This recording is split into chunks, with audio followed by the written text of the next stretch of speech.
Now we're on to tabletop installation. Obviously we're going to start with the center section, and we're going to thread by hand the 4 bolts, one at each corner. Just align the hole with the cabinet hole, the threaded hole that's on the bottom of the tabletop. And we're going to get these in by hand. We're not going to crank down on them with wrenches yet because we've still got blade alignment and so forth. Just wanting to make sure it's not going to go anywhere when we put the wings on.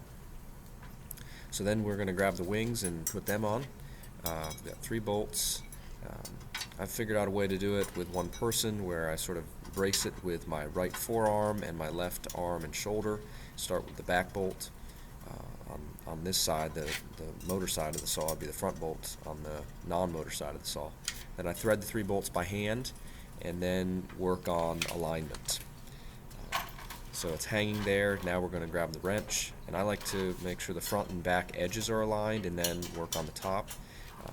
Start with sort of a little bit of tightening on the front and back bolt, but still where I can move them with a little tap of my hand or a mallet.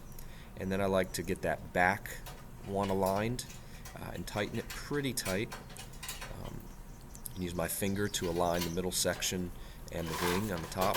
And then I move to the front, and I can still move that with my hand or a mallet and tighten that. And then check the back, make sure it hasn't moved, and then go to the middle. Now the tabletop is all on, and now we'll install the fence. Looking pretty good.